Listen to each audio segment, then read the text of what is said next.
Hai, ketemu lagi dengan saya Yeni. Saya adalah seorang arsitektur, Yeni seorang arsitektur, tapi yang akhirnya banting setir, bukan banting setir ya, karena keadaan menyebabkan saya harus ngurus toko, jadi toko material. Tapi walaupun gitu, tapi saya masih ada terima job. Sesudah saya berkeluarga, lalu saya ikut bisnis biasa ibu-ibu ya, sambil ngurus anak, jadi ikut bisnis penjualan langsung ya, bergerak di bidang alat-alat rumah tangga, yaitu di Tulipware. Lalu saya juga ikut sebagai seorang agen properti dari perumahan Ciputra. Saya ada di Citra Raya dan saya juga penjualan ke Citra Majaraya.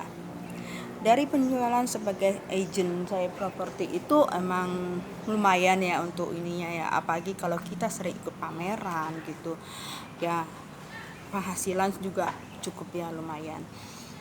Tapi waktu saya juga cukup terbuang karena apa? Saya dari pagi harus jaga pameran sampai malam, sehingga anak juga kurang perhatian ya, kurang waktu untuk dia. Jadi akhirnya saya lalu berusaha mencari bisnis apa yang bisa saya kerjakan sambil saya ngurus anak, sambil saya ngurus bisnis kuliner saya. Lalu saya searching di sosial media, di Facebook, ada sebuah iklan yang membuat saya penasaran gitu loh. Apa sih bisa bisnis internet yang bisa menghasilkan uang dari bisnis internet, apalagi untuk ibu-ibu yang benar-benar ya, kalau dibilang gaptek ya gaptek, dibilang enggak juga ya gitu. Karena saya juga lumayan aktif ya di sosial media, tapi hanya untuk posting-posting kayak seperti penjualan rumah atau Tulipware atau foto-foto jalan-jalan, tanpa saya mengoptimalkan sosial media saya. Hingga saya ikut sebuah komunitas gastu ya kan. Jadi dari sini saya banyak belajar banget bagaimana kita menjadi seorang yang dikenal, seorang powerful, yang benar-benar kita istilahnya siapa kita gitu kan. Cara bagaimana kita menjadi seorang tour guide atau guru untuk yang pada audiens kita.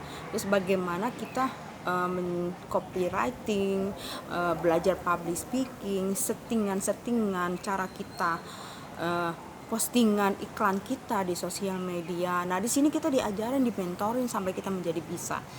Tadinya saya masih tidak tahu yang caranya bagaimana edit foto yang bagus di Canva. Dari sini saya belajar. Biasanya saya hanya edit untuk yang kayak yang sudah ada gitu ya, tanpa saya benar-benar pelajarin banget. Tapi di sini saya benar-benar belajar dengan cara bagaimana kita membuat video. Nah, di sini kita itu yang tadinya tidak bisa apa-apa, kita jadi bisa. Kita jadi belajar bagaimana membangun personal branding kita, bagaimana menjadi public speaking gitu ya kan. Skill banyak banget yang dipelajarin ya. Nah, untuk skill apa yang saya pelajarin, nantikan video saya berikutnya. Sampai jumpa ya teman-teman semua.